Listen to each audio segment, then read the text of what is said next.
I'm Abigail Thompson, 32, and I never imagined my father's birthday celebration would become the night my family finally learned the truth about my success. For years, my parents and sister Stephanie dismissed my career aspirations, believing I'd never amount to anything significant. They had no idea I owned the luxury hotel where we stood, until that moment when my sister physically blocked me from entering, claiming I couldn't afford such an upscale establishment. My mother's whisper, "Don't embarrass us," still echoed as my security chief approached. If you're watching this, drop a comment letting me know where you're viewing from. Hit that like button and subscribe if you've ever been underestimated by the people who should believe in you most. Now, let me take you back to where it all began. Growing up in suburban Minneapolis, I was always the odd one out in my family. My parents, Richard and Diana Thompson, ran a moderately successful accounting firm, providing us with a comfortable upper-middle-class lifestyle. My sister Stephanie, 2 years younger than me, became the golden child almost from birth. She was conventionally pretty, socially adept, and excelled at the things my parents valued, maintaining appearances, following traditional paths, and never rocking the boat. I, on the other hand, was more introverted and ambitious in ways my family couldn't understand. While Stephanie joined the cheerleading squad and dated the football captain, I started a small business selling customized planners to students when I was 16. My parents saw it as a cute hobby at best, a distraction from real studies at worst. "Abigail, why can't you focus on something practical?" my mother would ask whenever she found me working on business plans late at night. "Look at your sister. She's applying to all the right colleges, making connections. That's how you get ahead in life." The dismissal of my entrepreneurial spirit became a constant theme. When I announced I wanted to study hospitality management and business instead of accounting or law, my father's disappointment was palpable. "That's not a real degree, Abby," he said during a tense dinner. "Hotels? You want to be what, a glorified housekeeper? We didn't raise you to aim so low." Despite their disapproval, I held firm. I had to pay my own way through college while my parents covered every expense for Stephanie's business degree at an Ivy League school. I worked 3 jobs, morning shifts at a hotel front desk, afternoon classes, and evening waitressing at an upscale restaurant.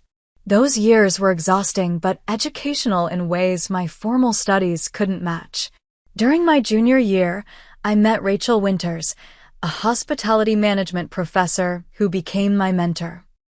She recognized something in me that my family never did: raw determination and a natural talent for identifying overlooked opportunities in the luxury market. "You have an eye for potential, Abigail," Rachel told me after I presented a business case study that impressed her. "Most students see properties as they are. You see what they could become." With Rachel's guidance, I secured an internship at the Meridian Hotel Group during my senior year. While most interns fetched coffee and made copies, I spent every spare moment studying their business model, identifying inefficiencies, and quietly drafting improvement proposals that I never expected anyone to read. 3 months in, I left one of my analysis reports on the desk of James Harrison, the regional director. I'd meant to grab it before he returned from lunch, but he found it first. The next day, I was called into his office, certain I was about to be fired for overstepping. Instead, James offered me a junior management position upon graduation. "This analysis is better than what I get from consultants I pay thousands," he said, tapping my report. "We need people who think like you." When I called my parents with the news, their response was lukewarm at best. "Well, at least you'll have steady employment," my mother said. "Though management trainee isn't exactly executive material." Stephanie just got offered a junior analyst position at Goldman Sachs, you know. I stopped sharing my career milestones after that. They didn't know when I was promoted to hotel manager at 26, or when I developed a guest loyalty program that increased the Meridian Group's revenue by 15%. They certainly didn't know when I left to start my own boutique hotel consulting firm at 28, or when I secured enough investors to purchase my first struggling property a year later.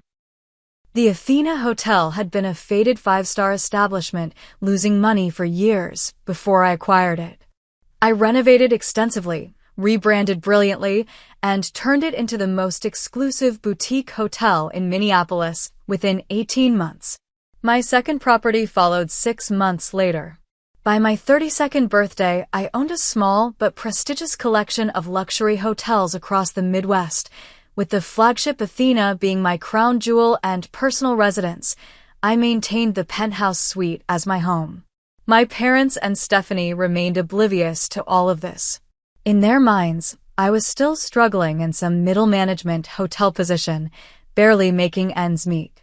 I never corrected them, partly because they never asked, and partly because their assumptions revealed more about them than they did about me. As for my personal life, I kept that separate from family as well. My closest friend became Michael Chin, the brilliant security chief I hired for the Athena. A former military intelligence officer with a degree in cybersecurity, Michael quickly became my most trusted confidant and right-hand man in all business matters. We developed a friendship built on mutual respect and a shared vision for what exceptional service truly meant. I dated occasionally, but my focus remained primarily on building my business empire. The hotels became my children, my staff my extended family. The irony wasn't lost on me that I'd created the very thing my biological family had failed to provide, a supportive environment where achievement was recognized and celebrated. This was the backdrop against which my father's 60th birthday approached. I hadn't been home for a family gathering in nearly 2 years, making excuses about work commitments that weren't entirely untrue. But this milestone seemed important enough to warrant an appearance. And perhaps, I thought, an opportunity to finally bridge the gap between the person my family thought I was and the woman I'd become. What I didn't anticipate was just how wide that gap had grown, or how spectacularly it would collapse on the night of my father's birthday celebration. 2 months before my father's 60th birthday, I received a group text from my mother. Planning surprise dinner for Dad's 60th, looking at Giovanni's or the Athena Hotel restaurant. Thoughts? I nearly dropped my phone.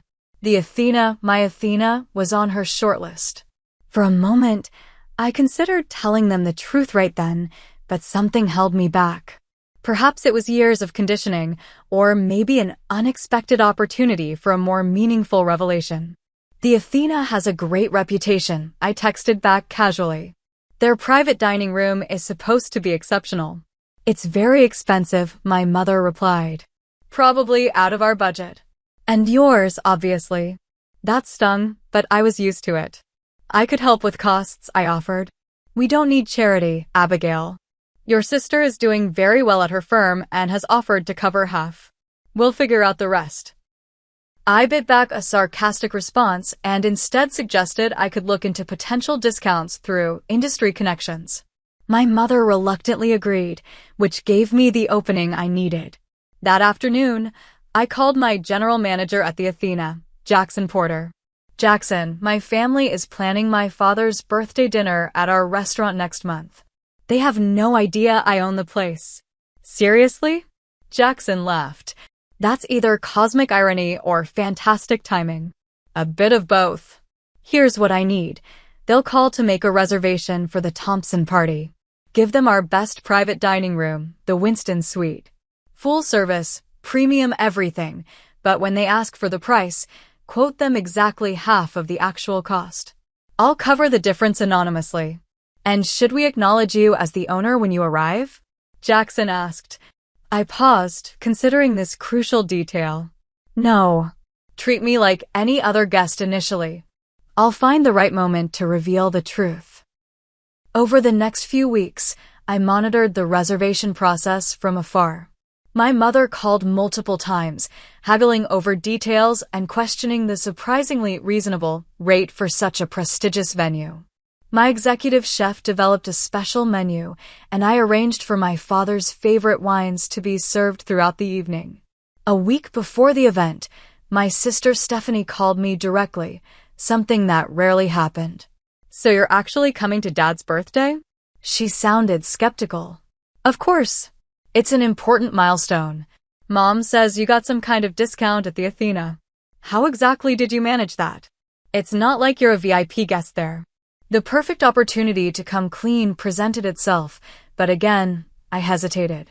Something about Stephanie's tone, the assumption of my insignificance, made me want to wait for a more dramatic revelation. I've done some consulting work for hotel groups, I said vaguely. Industry courtesy. Right. She didn't bother hiding her disbelief. Well, try to dress appropriately. The Athena is pretty upscale. Maybe I can lend you something if you don't have anything suitable.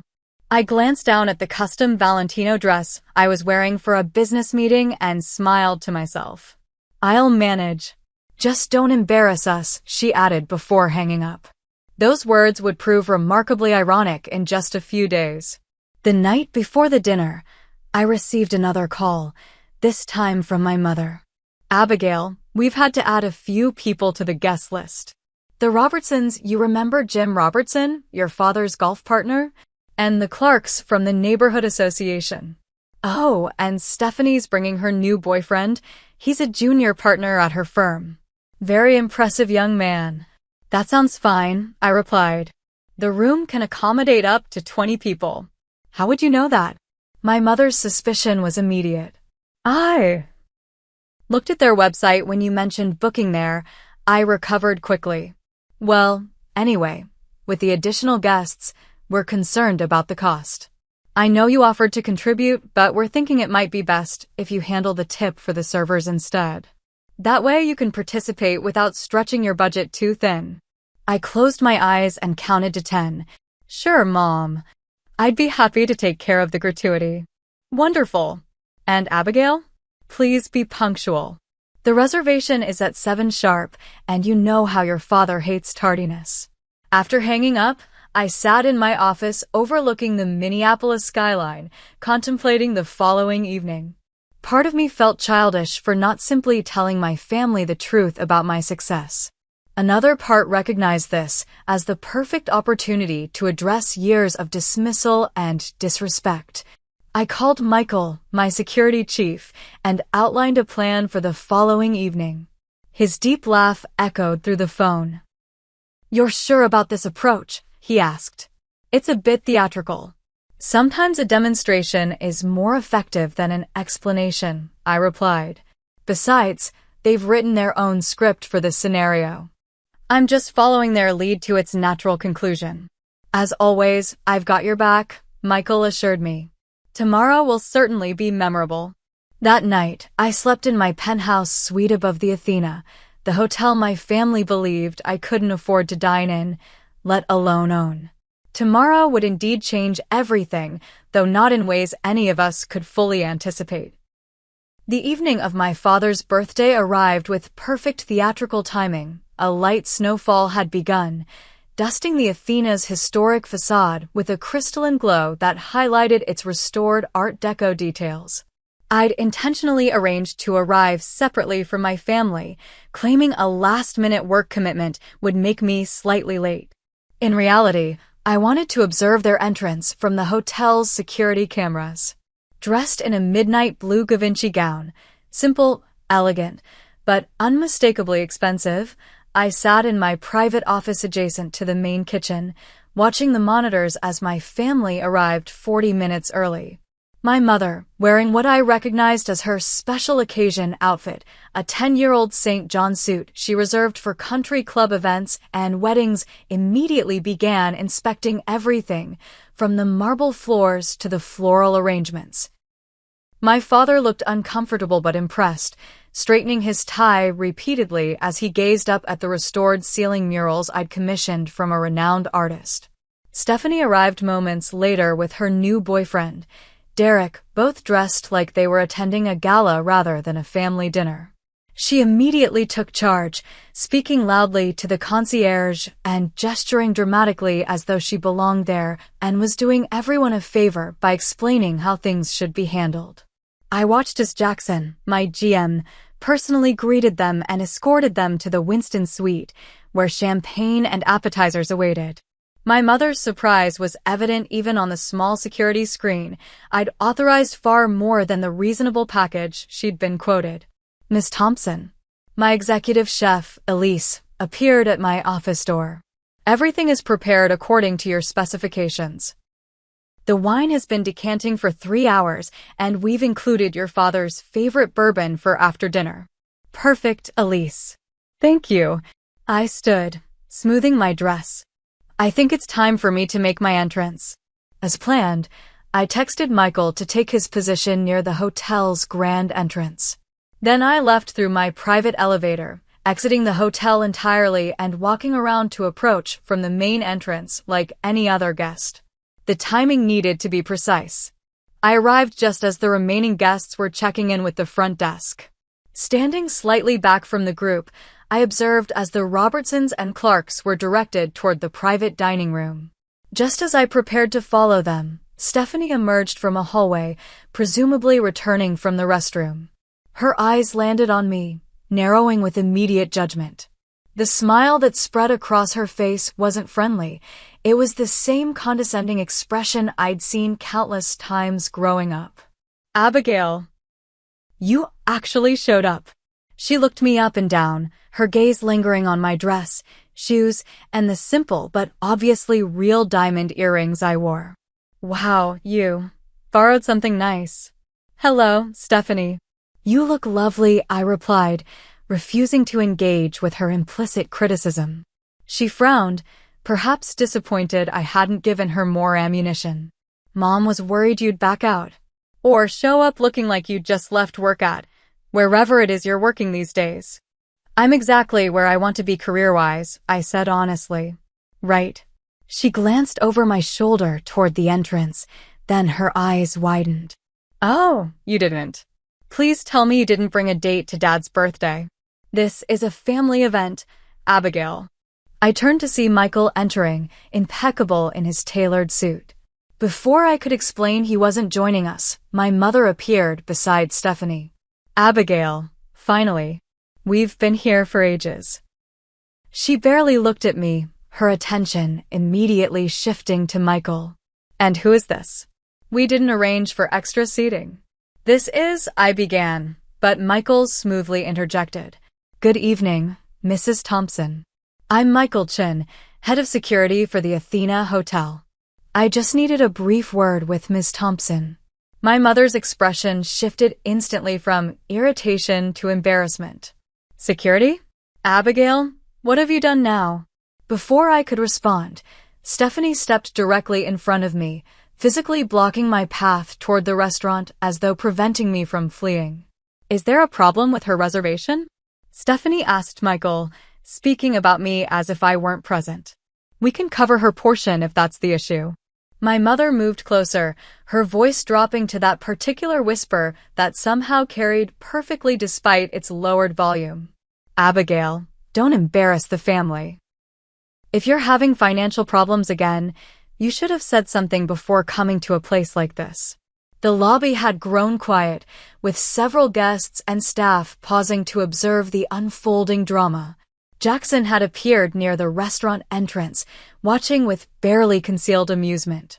He caught my eye, raising an eyebrow in question. I gave him an almost imperceptible nod.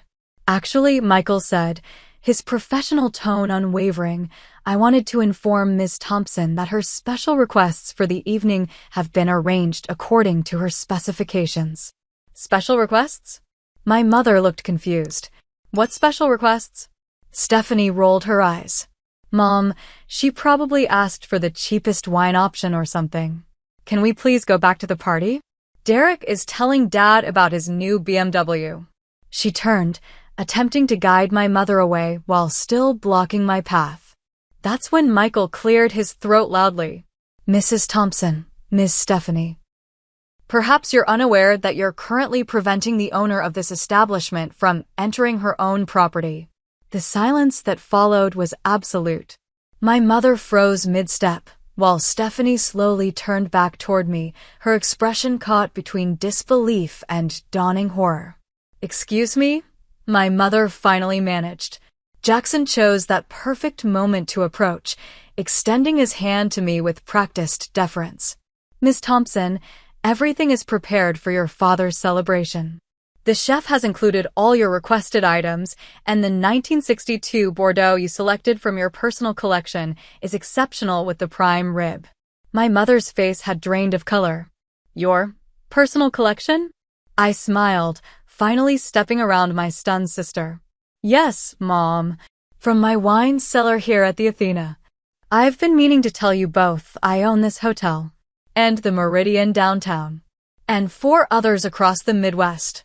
Stephanie's mouth opened and closed without sound. My mother grabbed the nearest chair for support. That's not possible," she finally whispered. "And yet, here we are." I gestured toward the restaurant. "Shall we join Dad and the others? I believe we have a celebration to continue." As we walked toward the private dining room, the hotel staff we passed all greeted me by name, with the respect reserved for not just any owner, but one they genuinely admired. The whispered, "Good evening, Ms. Thompson," and "Lovely to see you, Ms. Thompson," created a symphony of recognition that made denial impossible. Just before entering the Winston suite, Stephanie grabbed my arm, her fingers digging in painfully. "Why didn't you tell us?" she hissed, her earlier confidence completely evaporated. I looked at her hand until she released me, then straightened my sleeve before meeting her eyes. "You never asked," I said simply. "None of you ever asked." Then I pushed open the doors to greet my surprised father, whose expression shifted from confusion to astonishment as the staff welcomed me not as a guest, but as their boss. The evening had only just begun. The remainder of my father's birthday dinner unfolded like a surreal play where half the cast had received an entirely different script. My father, initially shocked into silence by the staff's deference toward me, recovered more quickly than my mother or sister, his surprise gradually transforming into something resembling pride as the evening progressed.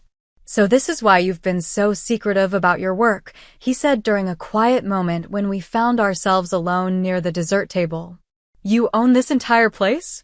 "The whole hotel. This one and several others," I confirmed, watching his eyes widen further. "Why keep it from us?" There was genuine confusion in his voice, without the defensive edge my mother and sister had displayed. I considered my answer carefully. At first, it was because I wasn't sure I'd succeed. Then, when I did, it became clear that you all had a fixed idea of who I was and what I was capable of. After a while, it just seemed easier to let you believe what you wanted to believe. He nodded slowly, looking troubled. "I suppose we haven't given you much reason to share your successes." It was the closest thing to an acknowledgement of their dismissive treatment I'd ever received from any family member. Before I could respond, my mother approached, her social mask firmly back in place after her initial shock. "Abigail, the Clarks are asking about the historical photographs in the hallway. Since you apparently know everything about this place, perhaps you could enlighten them." Her tone was brittle, her smile fixed. As I excused myself to speak with the guests, I overheard my father asking her, "Did you have any idea about this?" "Of course not," she replied tersely. "She's deliberately kept us in the dark to create this spectacle." The remainder of the evening continued in this vein. My mother maintaining a rigid pleasantness while shooting me looks that fluctuated between disbelief and betrayal, Stephanie oscillating between awkward attempts to align herself with my newfound status and sullen withdrawal. My father growing increasingly fascinated with each revelation about my business empire. By the time the dessert, a custom-created bourbon caramel cake for my father, was served, the party had effectively split into 2 factions, those who found my success intriguing and those who found it threatening. The Robertsons and Clarks peppered me with questions about the hotel business, while my mother and Stephanie sat in strained silence, Derek looking uncomfortably between them. When the celebration finally concluded around midnight, I instructed Jackson to ensure all guests received luxury gift baskets and transportation home. My father embraced me warmly, whispering, "I'm proud of you, Abby. before being ushered away by my tight-lipped mother. Stephanie lingered, clearly struggling with what to say. Finally, she managed, "So all those times we thought you couldn't afford to join vacations or contribute to family gifts. I was building this, I finished for her," gesturing to the elegant surroundings. And I did send gifts. Substantial ones. The vacation to Hawaii for Mom and Dad's anniversary last year? The Christmas checks? All from me. Mom said those were from a distant cousin who'd had a windfall, Stephanie said, looking genuinely confused. I laughed without humor. Of course she did. Heaven forbid I be successful in a way she didn't orchestrate or approve. Derek approached, placing a hand on Stephanie's shoulder. "We should go. The car is waiting." To me, he added with apparent sincerity, "Incredible place you've built here. Truly impressive." Stephanie shot him a look I couldn't quite interpret before turning back to me. "We should talk. Soon." After they departed, I returned to my office, kicked off my heels, and poured myself a generous glass of the same Bordeaux we'd served with dinner. Michael knocked lightly before entering, settling into the chair across from me. "That was quite an evening," he said, loosening his tie. "How are you feeling?" I considered the question, swirling the wine in my glass. Relieved. Vindicated. Exhausted. Sad. I took a sip. All of the above. "Your father seemed to come around." "He did," I acknowledged.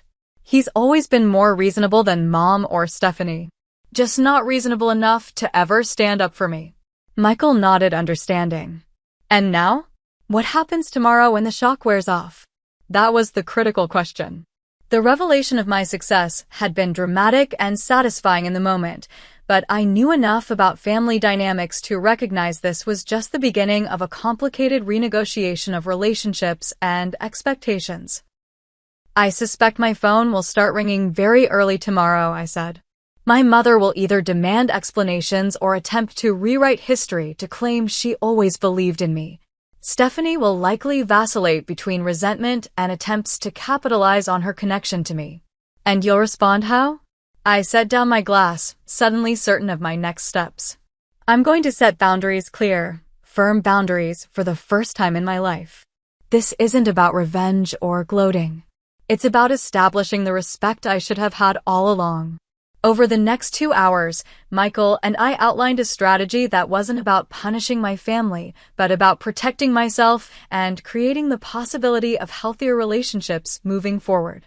I decided to consult with Dr. Eleanor Hayes, the therapist I'd been seeing occasionally since purchasing my first hotel, to ensure my approach was constructive rather than reactive.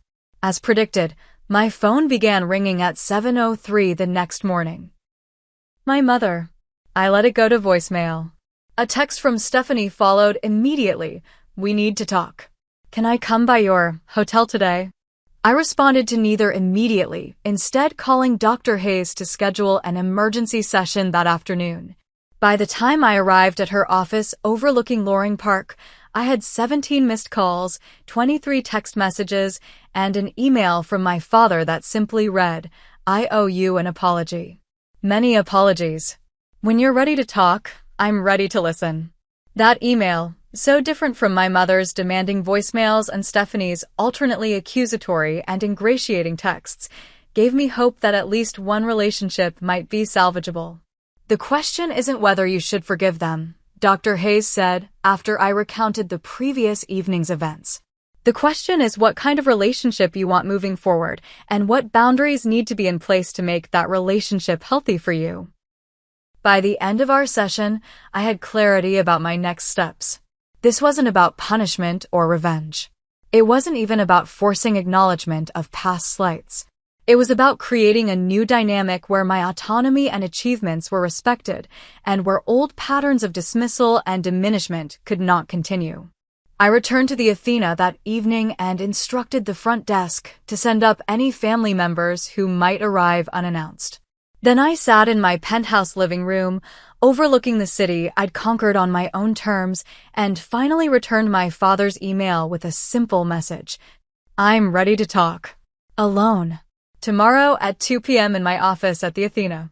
It was time to reshape my family relationships as deliberately as I'd built my business empire, with clear vision, firm boundaries, and the unshakable confidence that came from knowing exactly what I was worth. My father arrived for our meeting precisely 10 minutes early, a habit ingrained from decades of client appointments at his accounting firm. Jackson escorted him to my office, where I'd arranged for coffee and my father's favorite cookies from a local bakery. "This is quite a view," he said, gazing out at the Minneapolis skyline from my floor-to-ceiling windows. He seemed smaller somehow, less intimidating than the larger-than-life figure of my childhood. "It's why I chose this office," I replied, gesturing for him to sit. I wanted to be reminded daily of what I was building.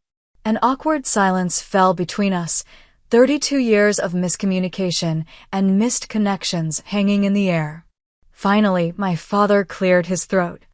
"I don't know where to begin, Abigail. I'm still trying to process everything. The hotels, your success." He paused, choosing his words carefully. "The fact that you felt you couldn't share any of it with us." "I tried, Dad. In the beginning." I kept my voice even, determined to remain factual rather than emotional. "When I got my first management position, when I started my consulting firm, when I acquired this hotel, I called home each time. The responses were always the same, dismissive at best, undermining at worst." He looked genuinely surprised. "I don't remember. When I called about my promotion to hotel manager, Mom said, 'At least it's steady work,' and immediately changed the subject to Stephanie's new apartment. When I mentioned starting my consulting business, you asked if I had a backup plan when it fails. After a while, it seemed pointless to share my milestones." My father's face flushed with recognition and shame. "I remember now. I didn't realize. I thought we were being practical, encouraging you to be realistic." "You were practical and realistic with me. You were ambitious and encouraging with Stephanie." I kept my tone matter-of-fact, not accusatory. Different standards, different expectations, different support. He didn't deny it, which surprised me. Instead, he nodded slowly. "Your mother and we understood Stephanie's path. The corporate ladder, the networking, the traditional markers of success. Your interests seemed so." He struggled for the word. "Unconventional," I suggested. "Yes, we worried. Perhaps we protected our own comfort by doubting yours." He looked up, meeting my eyes directly for what felt like the first time in years. "I was wrong. We were wrong. What you've built here is extraordinary, Abigail."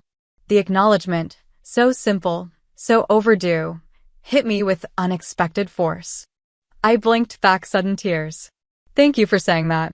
"Your mother is struggling with all this," he continued. "She feels deceived, I think. And Stephanie is." He trailed off, evidently unsure how to characterize my sister's reaction. "I imagine they both feel threatened by the disruption to the family hierarchy," I said. "But that's not actually my problem to solve." My father nodded slowly. "What happens now?" I outlined the boundaries I'd established with Dr. Hayes' guidance. I would maintain relationships with my family members individually rather than as a unit. I would not attend gatherings where my achievements or lifestyle would be minimized or mocked. I would be honest about my success moving forward, but would not tolerate attempts to leverage my resources without respect for my autonomy. "That seems reasonable," my father said when I finished. "More than reasonable, given everything." I've also scheduled meetings with my attorney tomorrow to remove the anonymity from several gifts I've given the family over the years: the Hawaiian vacation, the Christmas checks, the contributions to your retirement fund. His eyes widened at this last revelation. "The extra investment returns from the past 3 years. That was you?" "Yes. I've been supplementing your retirement account since I sold my second hotel. I wanted you and Mom to be comfortable, but I knew she wouldn't accept direct help from me." My father looked stunned, then deeply ashamed. "All this time, we've been treating you like the family underachiever, and you've been quietly supporting us."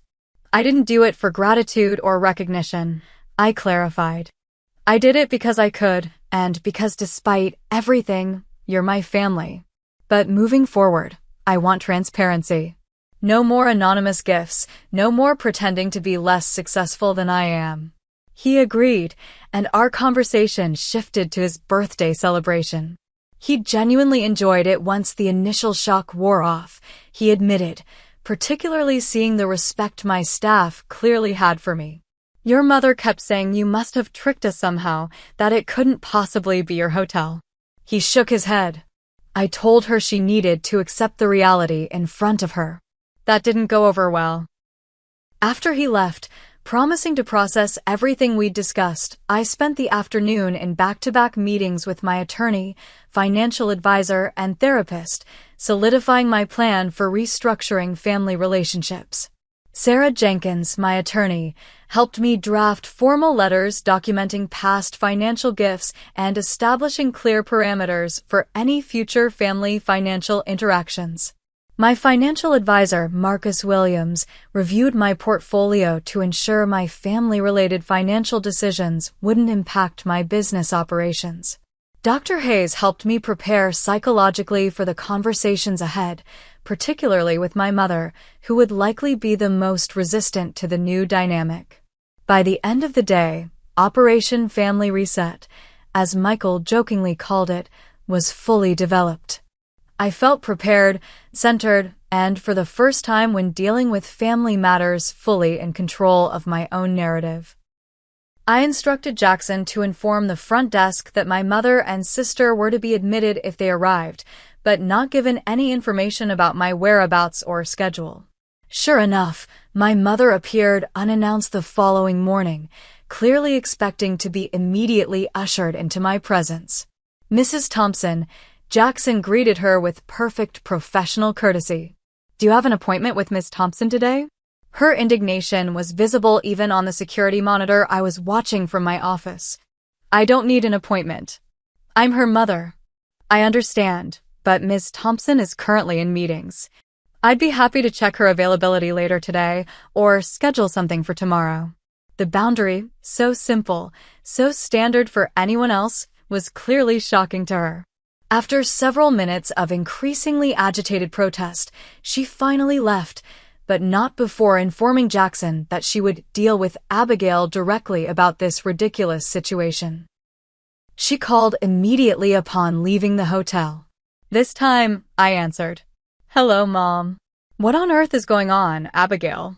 I just came to see you at this hotel of yours, and I was treated like some sort of stranger. You were treated like any other visitor without an appointment, I corrected gently. I run a business, Mom.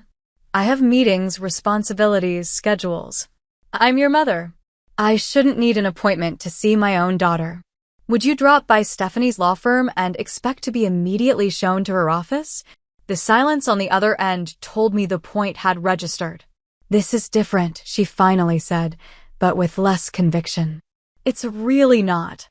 My business, my career, my professional standing, they all deserve the same respect you've always given Stephanie's. Another pause. We need to discuss what happened at your father's birthday. As a family, I'm happy to talk with you, Mom. But not until you're ready to acknowledge some uncomfortable truths about how you've treated me and my career choices over the years. This isn't about. It's exactly about that, I interrupted firmly. I'm not angry, and I'm not trying to punish anyone, but I am establishing boundaries that should have been in place long ago. By the end of our conversation, we'd agreed to meet the following week, with Dr. Hayes present as a mediator. It wasn't an ideal solution from my mother's perspective, but she'd recognized I was no longer the daughter who could be dismissed or manipulated. Stephanie proved more adaptable, if not more sincere. She arrived at the Athena that afternoon, Derek in tow, requesting a tour of my sister's amazing hotel. The pivot from condescension to sudden sisterly pride was transparent, but I decided to accept it as a starting point. As I showed them around, Stephanie peppered me with questions about the business, the clientele, the profit margins. Clearly calculating the full extent of my success. Derek seemed genuinely impressed, asking thoughtful questions about the hospitality industry and my management philosophy. You know, Stephanie said as we concluded the tour in the rooftop garden I'd had installed the previous spring, we should talk about potential collaborations. The firm is always looking for impressive venues for client events, and family discount rates would be a win-win. And there it was, the true purpose of her visit. Not reconciliation, not genuine interest in my life, but determining how my success could benefit her. I don't offer family discount rates, I said pleasantly but firmly. The Athena maintains consistent pricing for all clients. But your firm is welcome to book through our corporate events department like any other business. Her smile faltered slightly. But surely for your own sister. I value our relationship too much to complicate it with business entanglements, I interrupted smoothly. I've found that clear boundaries between family and business are essential for both to thrive. Derek nodded appreciatively at this, earning a sharp look from Stephanie. The rest of their visit passed uneventfully, and by the time they left, Stephanie had received the same message I'd delivered to our parents. I was open to a relationship, but only one based on mutual respect and clear boundaries. That evening, I had dinner with Michael in my penthouse, recounting the day's interactions. Phase 1 complete, he said, raising his glass in a toast. How does it feel? I considered the question carefully. Like I'm finally the author of my own story instead of a secondary character in someone else's. The challenging family meeting with my mother still lay ahead, but for the first time, I felt fully prepared for whatever came next. This wasn't about revenge or retaliation for years of dismissal. It was about